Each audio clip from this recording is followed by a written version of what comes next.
Capítulo 19. A cidade destruída. Alto Bulp. Trolles Boles I, o Grande.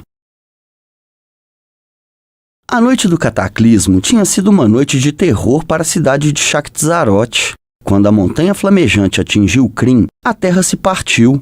A antiga e linda cidade Chakzaroth escorregou para dentro de uma vasta caverna formada por enormes rasgos no solo junto à face de um rochedo. Assim, escondida no subsolo, ela estava fora da vista dos homens e a maioria das pessoas acreditava que a cidade tinha desaparecido completamente, engolida pelo novo mar. Mas ela ainda existia. Agarrada às asperezas das paredes da caverna e esparramados pelo chão da caverna, existiam prédios submetidos a vários níveis diferentes de destruição. O prédio no qual os companheiros tinham caído e que Tani supunha ter sido uma padaria encontrava-se no nível intermediário, aparado pelas rochas e apoiado contra a face escarpada do rochedo. A água de correntes subterrâneas escorria pelos lados da rocha e se espalhava pela rua, zigue-zagueando por entre as ruínas. O olhar de Tanis acompanhou o curso d'água.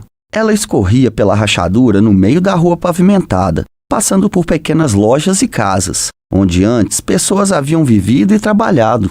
Quando a cidade caiu, os prédios altos que no passado estavam alinhados com a rua caíram uns sobre os outros, formando um rústico arco de placas de mármores quebradas sobre o pavimento da rua.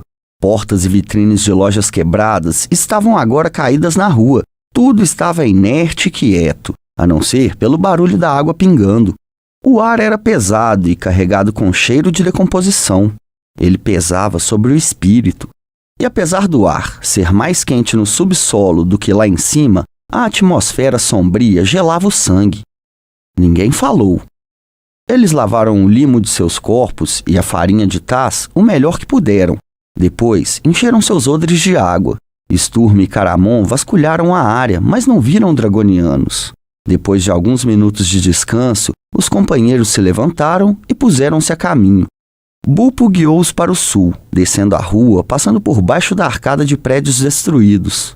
A rua terminava em uma praça, onde a água das ruas se transformava em um rio que corria para o oeste. «Segue rio!» Bulpo apontou. Tanis franziu a testa, ouvindo um outro som além do barulho do rio, o rumorejar e o retumbar de uma grande cachoeira. Mas Bulpo insistiu e os heróis seguiram em frente, margeando o rio da praça, tendo de vez em quando a água lhes cobrir o tornozelo. Ao chegarem ao fim da rua, os companheiros descobriram a cachoeira. A rua terminava no ar e o rio jorrava por entre colunas quebradas e caía de uma altura de quase 150 metros até o fundo da caverna. Ali descansava o resto da cidade destruída de Chakzaroth. Eles conseguiam ver, graças à luz fraca que se infiltrava pelas rachaduras no teto da caverna bem acima deles, que o coração da antiga cidade estava esparramado pelo solo da caverna em vários estágios de destruição. Alguns dos edifícios estavam quase completamente intactos, outros, entretanto, não eram mais do que destroços. Uma névoa fria, criada pelas muitas cachoeiras que se precipitavam para dentro da caverna, pairava sobre a cidade. A maioria das ruas havia se transformado em rios que se combinavam e fluíam para dentro do abismo rumo ao norte. Espiando através da névoa, os companheiros podiam ver a enorme corrente pendurada, a uns 30 metros de distância, um pouco ao norte em relação à posição que eles se encontravam. Eles perceberam que o elevador subia e descia pessoas pelo menos uns 300 metros. «Onde é que o Alto Bulp mora?» Tanis perguntou, olhando para a cidade fantasma abaixo dele. «Bulpo diz que mora lá», Raistlin gesticulou, naqueles prédios do lado oeste da caverna. «E quem mora nos prédios reconstruídos bem abaixo de nós?» Tanis perguntou. «Chefões», Bulpo respondeu, franzindo a testa. «Quantos chefões?» Um, Bulpo contou, até ter usado todos os seus dedos. 2, Ela disse. não mais que 2. «O que pode ser qualquer coisa entre 200 e 2000, Sturm balbuciou. «Como é que conseguirmos ver o Alto Whoop?» Alto Bulp, Bulpo olhou de modo feroz para ele. Alto Bulp Trolles Boles I, o Grande. «Como é que chegamos até ele sem que os chefões nos peguem?» Como resposta, Bulpo apontou para cima, para o caldeirão cheio de dragonianos. Tanis não entendeu coisa alguma e olhou para Sturm, que encolheu os ombros desgostoso. Bulpo suspirou exasperada e virou-se para Raistlin, mostrando de maneira óbvia que ela considerava os outros incapazes de compreender. Chefões sobe, nós desce. Ela disse. Raistlin examinou o elevador na névoa. Depois, acenou com a cabeça como se tivesse entendido alguma coisa. Os dragonianos provavelmente acreditam que nós estamos presos lá em cima e não temos nenhuma maneira de descer para a cidade. Se a maioria dos dragonianos estiver lá em cima, isso permitiria que nós nos movêssemos com segurança aqui embaixo. Está bem, Sturm falou. Mas em nome de estar, como é que nós descemos? A maioria de nós não sabe voar. Bulpo abriu as mãos. Cipó. Ela disse. Vendo o olhar confuso de todos eles, a Anã da Ravina foi até a beirada da cachoeira e apontou para baixo. Havia cipós grossos e verdes pendurados na beira do rochedo como cobras gigantes. As folhas dos cipós estavam laceradas, despedaçadas, e em alguns lugares elas haviam sido totalmente arrancadas, mas os cipós propriamente ditos eram grossos e fortes, apesar de serem escorregadios. Lua Dourada, incomumente pálida, rastejou na direção da borda, deu uma espiada e voltou rapidamente. Era uma queda de 150 metros sobre uma rua pavimentada com destroços espalhados aqui e ali. Vendaval abraçou-a, confortando-a.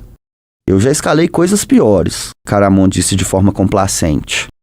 Bem, eu não gosto disso, disse Flint. Mas qualquer coisa é melhor que escorregar por um cano de esgoto. Agarrando um cipó, ele se jogou para fora da plataforma e começou a descer lentamente, de mão em mão. Não é tão ruim! Ele gritou. Taslerhoff escorregou em um cipó atrás de Flint, movendo-se rapidamente e com tal perícia que recebeu um grunhido de aprovação de Bulpo. A Anã da Ravina virou-se na direção de Raistlin e apontou para suas vestes longas e esvoaçantes, franzindo a testa. O mago sorriu para ela, tranquilizando-a. De pé na beirada do rochedo, ele disse suavemente: Vertfall. A bola de cristal no alto de seu cajado se acendeu e Raistlin pulou da beirada do rochedo, desaparecendo na névoa. Bulpo tremia. Tani segurou-a, temendo que a Anã da Ravina admiradora pudesse se jogar lá de cima. Ele está bem, o meio-elfo lhe assegurou, sentindo um pouco de pena quando viu uma angústia genuína no rosto dela. Ele é mage, ele disse. Mágica, você sabe. Bulpo obviamente não sabia, pois ela olhou para Tanis desconfiada, passou a alça da sacola em torno do pescoço, agarrou um cipó e começou a descer a rocha escorregadia. O resto dos companheiros estava se preparando para descer quando Lua Dourada sussurrou abatida. Eu não vou conseguir. Vendaval segurou suas mãos. Cantocar, ele disse suavemente. Vai dar certo.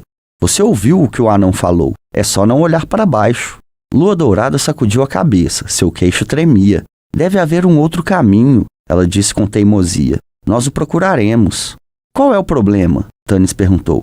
Nós temos de nos apressar.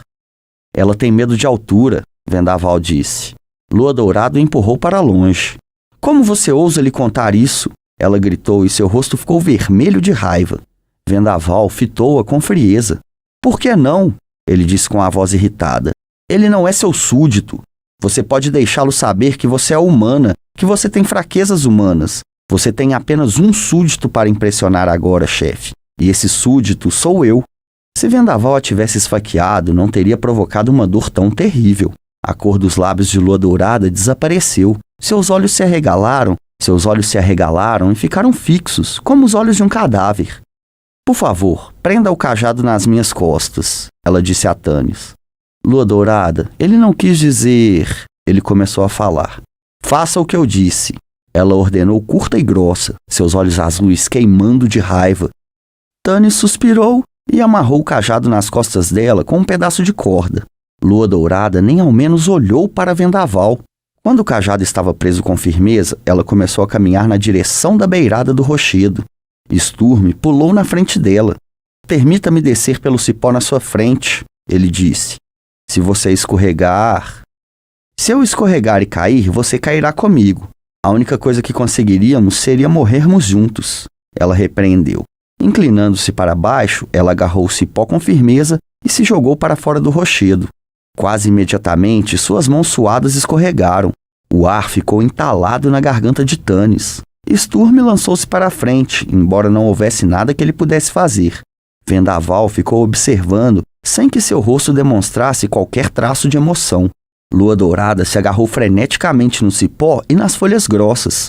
Ela agarrou e grudou nele com firmeza, incapaz de respirar, sem nenhuma vontade de se mover. Ela pressionou o rosto contra as folhas molhadas, tremendo e com os olhos fechados para impedir a visão da queda assustadora até o chão lá embaixo. Sturme aproximou-se da beirada e desceu até onde ela estava. "Deixe-me sozinha", Lua Dourada disse para ele, com os dentes cerrados. Ela inspirou nervosa e profundamente. Lançou um olhar orgulhoso e desafiador para Vendaval. Depois começou a descer pelo cipó. Sturme continuou próximo a ela, acompanhando-a com os olhos, enquanto descia habilidosamente a face do rochedo. Tanis, de pé ao lado de Vendaval, queria dizer alguma coisa para o homem das planícies, mas teve medo de piorar a situação. Então, sem dizer nada, ele se dirigiu para a borda. Vendaval seguiu-o em silêncio. O meio-elfo achou a descida fácil, embora tivesse escorregado no último trecho e aterrissado em 3 centímetros de água. Ele percebeu que Raistlin estava tremendo de frio e sua tosse tinha piorado devido à umidade do ar. Vários dos anões da Ravina rodeavam o mago, olhando para ele com admiração. Tanis queria saber quanto tempo o encantamento duraria. Lua Dourada encostou-se contra a parede, tremendo. Ela não olhou para Vendaval quando ele chegou ao chão e se afastou dela, com o rosto ainda inexpressivo. "Onde nós estamos?" Tanis gritou mais alto que o barulho da cachoeira. A névoa era tão espessa que ele não conseguia ver nada a não ser colunas quebradas, cobertas de fungo e cipós. Praça Grande, aquele lado! Bupo apontou seu dedo sujo para o oeste. Venha, você segue, ir ver Alto Bupe. Ela começou a andar. Tanis esticou a mão e a segurou, fazendo-a parar. Ela o fitou profundamente ofendida. O meio-elfo removeu sua mão. "Por favor, escute só um momento. E o dragão? Onde está o dragão?" Os olhos de Bupo se arregalaram. Você quer dragão? Ela perguntou. "Não!" Tanis gritou. "Nós não queremos o dragão. Mas nós precisamos saber se o dragão vem para esta parte da cidade." Ele sentiu a mão de Sturme em seu ombro e desistiu. "Esqueça. Deixe para lá." Ele disse exausto. "Vá em frente." Bupo sentiu uma profunda compaixão por Raistlin, pelo fato dele ter de aturar esse povo insano. Por isso, ela pegou a mão do mago e começou a caminhar a passos rápidos pela rua, indo para o oeste. Os outros anões da Ravina iam atrás. Meio ensurdecidos pelo barulho estrondoso da cachoeira, os companheiros caminhavam devagar atrás deles, olhando uns para os outros com preocupação. Janelas escuras assomavam sobre eles, portas escuras e ameaçadoras surgiam. A cada momento, eles esperavam encontrar dragonianos de escamas vestindo armaduras. Mas os anões da Ravina não pareciam estar preocupados. Eles caminhavam pela rua com os pés na água, ficando mais perto de Raistlin que eles podiam e tagarelando em sua língua estranha. Por fim, os sons da cachoeira sumiram na distância. A névoa continuou a serpear em torno deles e o silêncio da cidade morta tornou-se opressivo. A água escura jorrava e borbulhava próximo a seus pés, sobre o leito pavimentado do rio. De repente, os prédios acabaram e a rua chegou a uma enorme praça circular. Através da água, eles podiam ver o que havia restado do pavimento da praça, feito de grandes lajes, com um intricado desenho do sol e seus raios ao redor. No centro da praça, o rio recebia como afluente um outro riacho que vinha do norte. Eles formavam um pequeno rodamuinho, no ponto onde as águas se encontravam e rodopiavam antes de se juntarem e continuarem para o oeste, por entre um outro grupo de edifícios desmoronados. Aqui, a luz fluía para a praça através de uma rachadura no teto da caverna, dezenas de metros acima do solo, iluminando a névoa fantasmagórica e dançando na superfície da água sempre que a névoa se abria. Outro lado, Grande Praça. Bupo apontou. Os companheiros fizeram uma parada à sombra dos prédios destruídos. Todos eles pensaram a mesma coisa. A praça tinha mais de 30 metros de diâmetro e nenhum traço de abrigo. Se eles se aventurassem a cruzá-la, não haveria onde se esconder. Bupo, que andava rápido sem se preocupar, de repente percebeu que ninguém a seguia, exceto os anões da Ravina. Ela olhou para trás, irritada com a demora. Você vem, Alto Bupe aqui. Olhem! Lua Dourada agarrou o braço de Tanis. Do outro lado da praça pavimentada com lajes, havia colunas de mármore grandes e altas que sustentavam um telhado de pedra. As colunas estavam trincadas e quebradas e tinham deixado o telhado vergar. A névoa se abriu e Tanis viu um pátio atrás das colunas. As formas escuras de edifícios altos em forma de domo eram visíveis do outro lado do pátio. Então, a névoa se fechou em volta deles. Apesar de estar agora enterrada na ruína e na degradação, esta estrutura deve ter sido no passado a mais magnífica de Shakti-Zarot. Um palácio real, Raistlin confirmou tossindo. Psiu. Lua Dourada chacoalhou o braço de Tanis. Você não consegue ver? Não, espere. A névoa passou em frente aos pilares. Durante um momento, os companheiros não conseguiam ver nada. Depois, a neblina se abriu. Os companheiros recuaram para a porta escura. Os anões da ravina escorregaram até parar na praça. Depois, rodopiaram e correram para se encolher de medo atrás de Raistlin. Buppo fitou Tanis por baixo das mangas do mago. Aquele dragão? Ela disse. Você quer? Era o dragão. Lisa de um negro brilhante, K'Sante rastejou para fora do telhado com suas asas coriáceas dobradas ao lado do corpo, abaixando a cabeça para passar por baixo da fachada de pedra envergada. As garras das patas dianteiras dela tiniam nas escadas de mármore quando ela parou e olhou para a névoa flutuante com seus olhos vermelhos claros. Suas pernas traseiras e a pesada cauda reptiliana não eram visíveis. O corpo do dragão se estendia por 9 metros ou mais para dentro do pátio. Um dragoniano curvado servilmente caminhava ao lado dela. Os dois estavam aparentemente concentrados, conversando. K'Sante estava com raiva.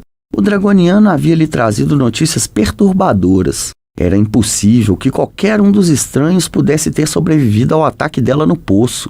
Mas o capitão de sua guarda tinha reportado a presença de estranhos na cidade. Estranhos que atacaram suas forças com perícia e audácia. Estranhos carregando um cajado marrom, cuja descrição era conhecido por todo dragoniano que estava servindo nesse lado do continente de Ansalon. Eu não consigo acreditar nesse relatório. Ninguém poderia ter escapado de mim. A voz de K'Sante era suave, quase um ronronar. Mesmo assim, o dragoniano estremeceu quando a ouviu. O cajado não estava com eles. Eu teria sentido sua presença. Você diz que estes estranhos ainda estão lá em cima nas câmaras superiores? Você tem certeza disso? O dragoniano engoliu um seco e acenou com a cabeça. Não há outro caminho para baixo, realeza, a não ser o elevador. Existem outros caminhos, lagarto, K'Sante desdenhou. Esses miseráveis anões da ravina rastejam em volta desse lugar como parasitas. Os intrusos têm o cajado e estão tentando descer para a cidade. Isso só pode significar uma coisa. Eles estão atrás dos discos. Como eles poderiam ter ficado sabendo dos discos? O dragão movimentou a cabeça para os lados, para cima e para baixo, como se ela pudesse ver aqueles que ameaçavam seus planos através da névoa cegante. Mas a névoa passou redemoinhando, mais espessa do que nunca. K'Sante rangeu os dentes irritada. O cajado, aquele cajado miserável. Verminande deveria ter previsto isso tudo com aqueles poderes clericais que ele alardeia tanto. Então o cajado poderia ter sido destruído. Mas não, ele está ocupado com sua guerra, enquanto eu tenho de apodrecer nessa cidade que mais parece uma tumba úmida. K'Sante roía uma garra enquanto ponderava. Você podia destruir os discos, o dragoniano sugeriu, arriscando-se bastante. Tolo! Você não acha que nós já não tentamos? K'Sante murmurou. Ela levantou a cabeça. Não, é muito perigoso ficar aqui mais tempo. Se estes intrusos sabem do segredo, deve haver outros que também sabem. Os discos deveriam ser transferidos para um lugar seguro. Informe Lord Verminante de que eu estou deixando Shakti-Zarot. Vou me encontrar com ele em Parques Tarkas e eu levarei os intrusos comigo para um interrogatório. Informar Lord Verminante? O dragoniano perguntou chocado. Muito bem, K'Sante respondeu com sarcasmo. Se você insiste no jogo de palavras, peça permissão ao meu lorde. Eu suponho que você mandou a maior parte das tropas para cima. Sim, realeza. O dragoniano fez uma mesura. K'Sante refletiu sobre o assunto. Afinal de contas, talvez você não seja tão idiota assim, ela ponderou. Eu sou capaz de cuidar das coisas aqui embaixo. Concentre sua busca nas partes superiores da cidade. Quando encontrar esses intrusos, Traga-os diretamente para mim. Não os machuque mais do que o necessário para subjugá-los. E cuidado com aquele cajado. O dragoniano caiu de joelhos diante do dragão, que torceu o nariz em escárnio e deslizou de volta para as sombras escuras de onde tinha saído. O dragoniano desceu as escadas correndo, onde se juntou a várias outras criaturas que apareceram vindo do meio da névoa. Depois de uma breve e abafada conversa na língua deles, os dragonianos começaram a caminhar pela rua em direção ao norte. Eles caminhavam indiferentes, rindo de alguma piada, e pouco depois sumiram no meio da névoa. Eles não estão preocupados, estão? Sturm disse. Não, Tannis concordou de forma soturna. Eles acham que nos pegaram. Vamos encarar os fatos, Tannis. Eles têm razão, Sturm disse. Este plano que nós discutimos tem uma grande falha. Se conseguirmos entrar sem que o dragão saiba e se nós conseguirmos pegar os discos, ainda teremos que sair dessa cidade abandonada por Deus, cheia de dragonianos rastejando em todos os níveis superiores. Eu já perguntei antes e vou perguntar mais uma vez agora, Tannis disse. Você tem um plano melhor? Eu tenho um plano melhor, Caramon disse de mau humor. Sem querer faltar com respeito, Tannis, mas todos nós sabemos como os elfos se sentem com relação a lutar. O homem-zarrão gesticulou na direção do palácio. Obviamente é ali que o dragão mora. Vamos atraí-lo para fora como planejamos, só que desta vez nós vamos lutar com ela e não entrar furtivamente em seu covil como ladrões. Quando nos livrarmos do dragão, pegaremos os discos. Meu querido irmão, Raistlin sussurrou, sua força está concentrada no braço que empunha a espada e não em seu cérebro. Tannis é sábio, como o cavaleiro disse quando começamos essa pequena aventura. Você se daria bem se prestasse atenção naquilo que ele diz. O que você sabe sobre os dragões, meu irmão? Você viu o efeito de seu hálito mortal. Raistlin foi tomado por um ataque de tosse. Ele tirou um pano macio da manga de seu robe. Tannis viu que o pano estava manchado de sangue. Depois de algum tempo, Raistlin continuou. Talvez você seja capaz de se defender daquilo. Das garras afiadas, dos caninos e da cauda cortante, capaz de derrubar aqueles pilares. Mas o que você usará, meu querido irmão, contra a mágica dela? Os dragões são os mais antigos utilizadores de mágica. Ela seria capaz de encantá-lo como eu encantei minha pequena amiga. Ela poderia fazê-lo dormir com uma palavra, depois assassiná-lo enquanto você estivesse sonhando. Está bem, Caramon murmurou desgostoso. Eu não sabia nada disso. Droga, quem é que sabe alguma coisa sobre essas criaturas? Existem muitas lendas sobre dragões em Solâmia, Sturm disse com suavidade. Tannis percebeu que Sturm também queria lutar com o dragão. Ele está pensando em o cavaleiro perfeito, chamado Destruidor de Dragões. Bupo deu um puxão no robe de Raistlin. Vem, você vai, não mais chefes, não mais dragão. Ela e os outros anões da Ravina começaram a chapinhar na praça de Lajes. Bem, Tannis disse olhando para os dois guerreiros. Parece que não temos outra escolha, Sturm disse obstinadamente. Nós não enfrentamos o inimigo, nós nos escondemos atrás de anões da Ravina. Mais cedo ou mais tarde, chegará a hora em que nós enfrentaremos esses monstros. Ele girou sobre os calcanhares e se afastou, as costas eretas, o bigode eriçado. Os companheiros o seguiram. Talvez nós estejamos nos preocupando sem necessidade. Tannis coçou a barba, olhando novamente para o palácio, que estava agora oculto pela névoa. Talvez este seja o único dragão que restou em Krynn, um que sobreviveu à Era dos Sonhos.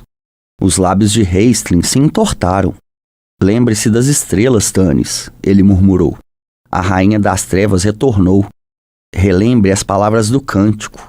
As hostes estridentes dela. De acordo com os antigos, as hostes dela eram dragões. Ela retornou, e suas hostes vieram junto com ela. Por aqui! Bupo agarrou Raistlin e apontou uma rua que derivava para o norte. Aqui casa! Pelo menos é seco, Flint grunhiu. Eles viraram à direita e deixaram um rio atrás deles. A névoa se fechou em volta dos companheiros enquanto eles entravam em um outro aglomerado de prédios destruídos. Esta parte deve ter sido o lado pobre da cidade de Shakti-Zarot, mesmo em seus dias de glória. Os edifícios estavam nos últimos estágios de decadência e falência. Os anões da Ravina começaram a gritar e berrar enquanto corriam pela rua. Sturm olhou para Tannis assustado por causa do barulho. Você não consegue fazer eles ficarem mais quietos? Tannis pediu a Bupo. Assim os dragonianos, chefões, não nos encontram. Que nada. Ela deu de ombros. Sem chefes. Eles não vêm aqui. Medo do grande Alto Bulp. Tannis tinha suas dúvidas sobre isso, mas, olhando em volta, ele não conseguia ver nem sinal dos dragonianos.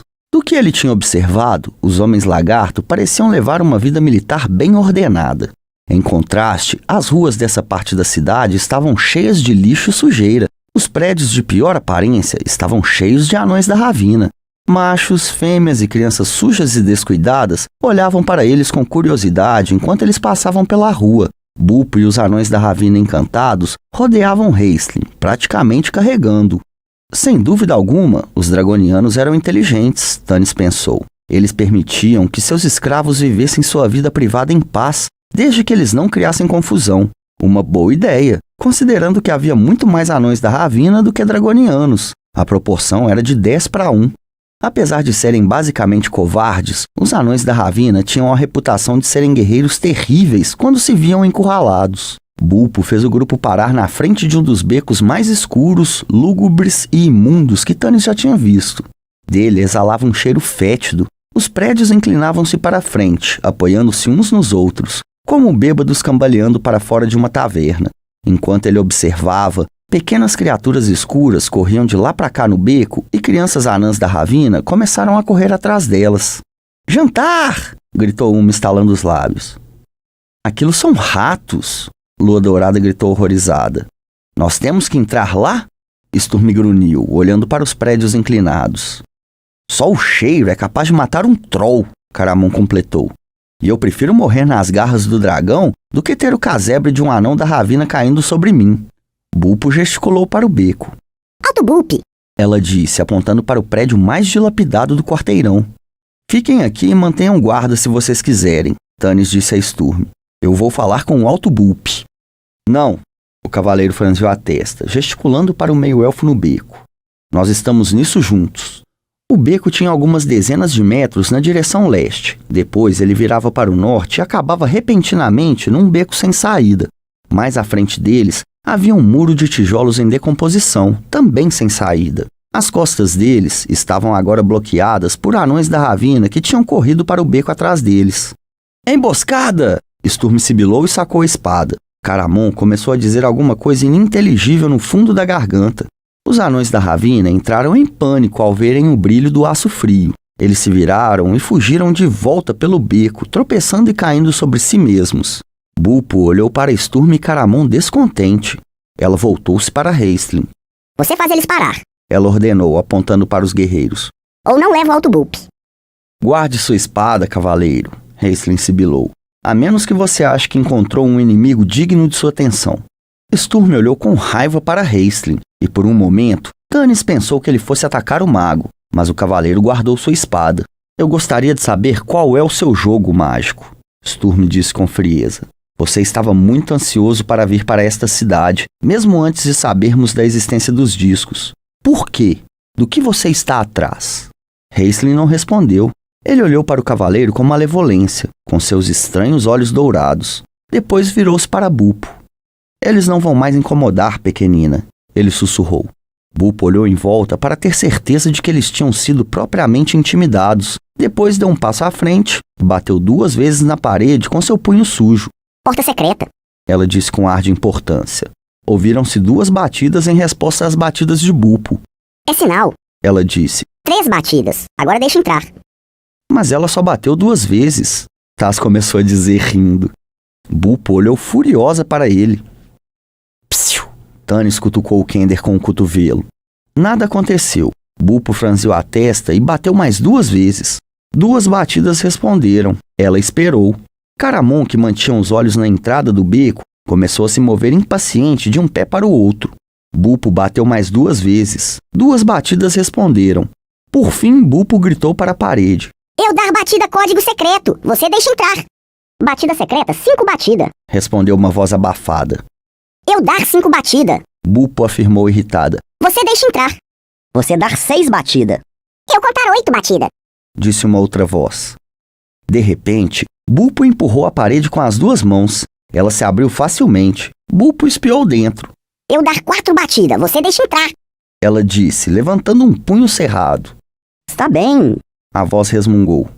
Bupo fechou a porta e bateu 2 vezes. Tanis, desejando evitar mais incidentes e atrasos, olhou fixamente para o Kender, que estava se retorcendo com uma gargalhada reprimida. A porta se abriu novamente. Você pode entrar, Disse o guarda de mau humor. mas não 4 batidas. Ele sussurrou para Bupo. Ela o ignorou e passou desdenhosamente por ele, arrastando sua sacola pelo chão. Nós ver alto Bup. Ela anunciou. Você leva turma alto, Bup? Um dos guardas arquejou, olhando fixamente para o gigante Caramon e o alto vendaval com os olhos arregalados. Seus companheiros começaram a se afastar. Ver alto Bup. Bupo disse com orgulho. Sem tirar os olhos do grupo de aparência formidável, o guarda-anão da Ravina deu um passo na direção de um corredor imundo. Depois saiu correndo. Ele começou a gritar com toda a força que seus pulmões permitiam. Um exército! Um exército invadir! Eles ouviam seus gritos ecoando pelo corredor. Balela. Bupo torceu o nariz. Cria de Glup tremuloso. Venha. Ver alto Bup. Ela começou a caminhar pelo corredor, apertando sua sacola contra o peito. Os companheiros ainda conseguiam ouvir os gritos do anão da Ravina ecoando pelo corredor. Um exército! Um exército de gigantes! Salvem o alto Bup! O grande alto Bup, Trollis Bolis I, era um anão da Ravina entre os anões da Ravina. Ele era quase inteligente. Os rumores diziam que ele era fabulosamente rico e um notório covarde. Os Bups tinham sido há muito tempo a elite de Shaktzarot, ou TH, como eles a chamavam, desde que Nufi Bup caiu num poço uma noite, devido aos efeitos de uma bebedeira, e descobriu a cidade. Assim que ficou sóbrio na manhã seguinte, ele a reivindicou para seu clã. Os Bups povoaram-na rapidamente e, anos mais tarde, permitiram graciosamente que os clãs Slud e Glup também ocupassem a cidade. A vida era boa na cidade destruída, pelo menos segundo os padrões dos anões da Ravina. O mundo lá fora não os incomodava, já que o mundo lá fora não tinha a menor ideia de que eles estavam lá e não se importaria se soubesse. Os Bups não tinham nenhuma dificuldade em manter sua predominância sobre outros clãs, principalmente porque foi um Bup, Glungo, com uma mente científica que desenvolveu o elevador, colocando em uso os 2 caldeirões enormes que eram usados pelos antigos residentes para derreter banha.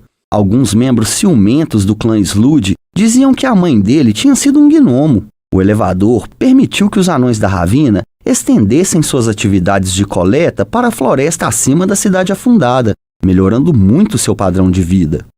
Glungo Bup tornou-se um herói e foi proclamado Alto Bup por unanimidade. Desde então, a chefia dos clãs tem permanecido na família Bup. Os anos se passaram, e então, de repente, o mundo exterior se interessou por Shaktzarot. A chegada do dragão e dos dragonianos trouxe um empecilho para o estilo de vida dos anões da Ravina. No início, os dragonianos tinham a intenção de eliminar os pequenos incômodos, mas os anões da Ravina, liderados pelo grande Trollis Bolis, tinham se acovardado, se curvado servilmente, choramingado, chorado e se prostrado de forma tão humilhante que os dragonianos foram misericordiosos e simplesmente os escravizaram. E foi assim que os anões da Ravina foram forçados a trabalhar pela primeira vez depois de viverem em Shaktzarot durante várias centenas de anos. Os dragonianos consertaram edifícios, colocaram as coisas em ordem militar e transformaram no inferno a vida daqueles anões da Ravina, que tinham de cozinhar, limpar e consertar as coisas. Desnecessário dizer que o grande Trollis Bolis não estava contente com essa situação. Ele passava longas horas pensando em maneiras de eliminar o dragão. É claro que ele sabia onde ficava o covil do dragão e tinha até descoberto uma rota secreta que levava até lá. Ele tinha até entrado lá uma vez, quando o dragão estava fora. Trollis Bolis tinha ficado pasmo diante da vasta quantidade de pedras bonitas e moedas brilhantes acumuladas na enorme sala subterrânea. O grande Alto Bup tinha viajado um pouco em sua juventude e sabia que as pessoas do mundo exterior desejavam essas belas pedras e dariam vastas quantidades de tecidos coloridos e espalhafatosos em troca delas. Trollis Bolis tinha uma fraqueza por roupas finas. Na mesma hora, o Alto Bup rabiscou um mapa para não esquecer como se chegava até o tesouro. Ele até teve a presença de espírito de pegar algumas das pedras menores.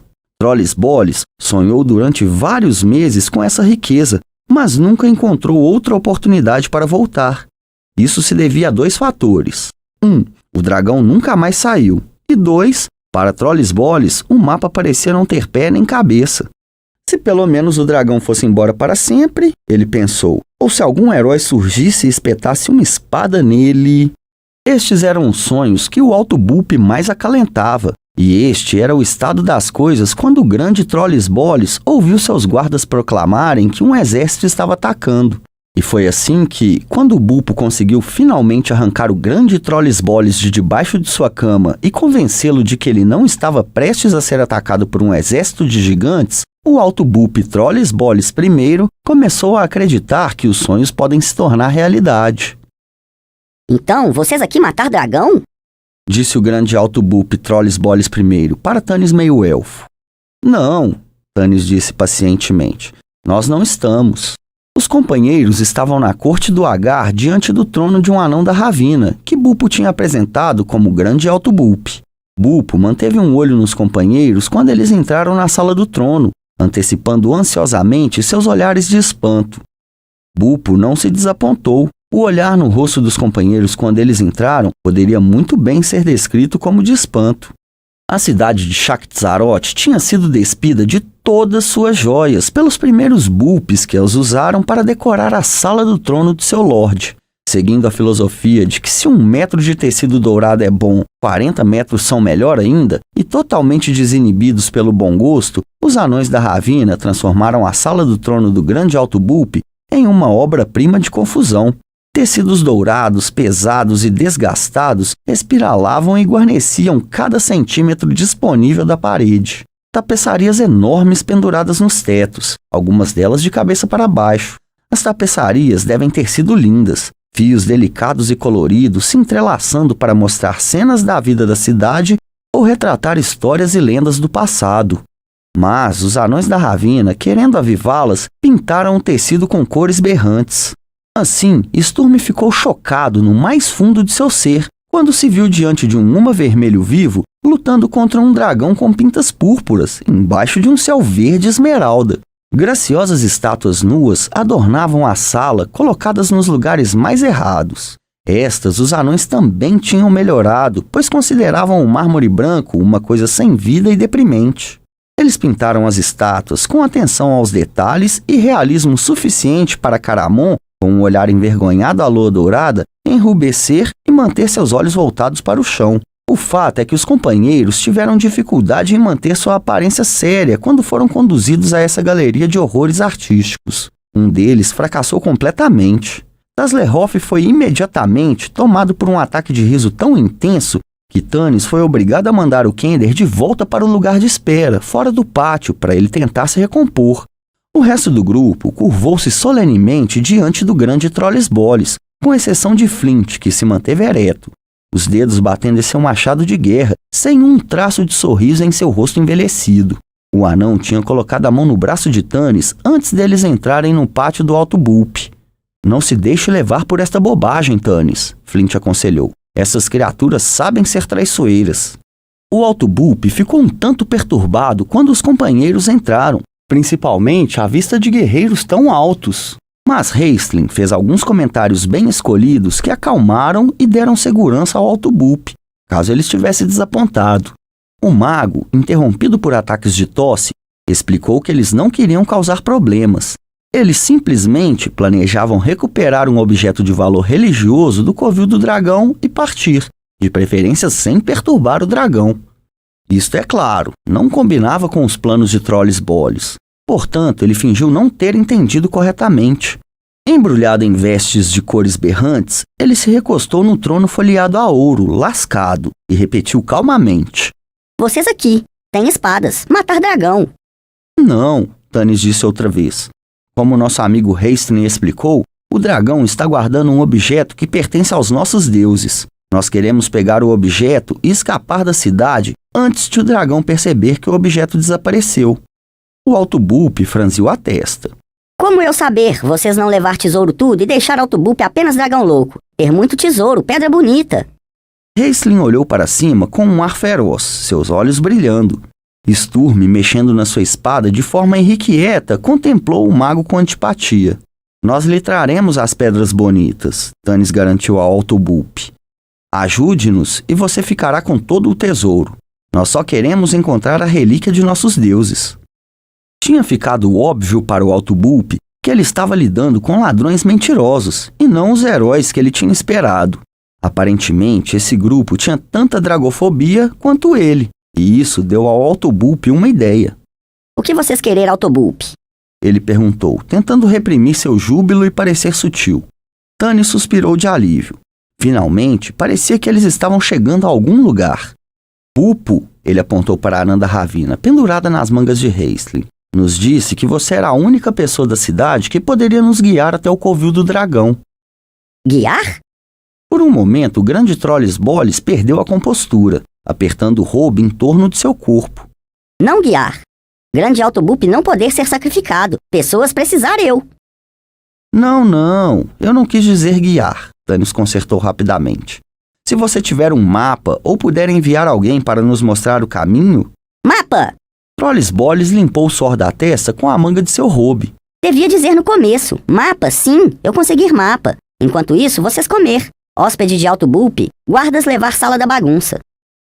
Não, obrigado, Thanos disse educadamente, incapaz de olhar para os companheiros. Eles tinham passado pela sala da bagunça dos anões da Ravina quando estavam indo ver o Autobulb.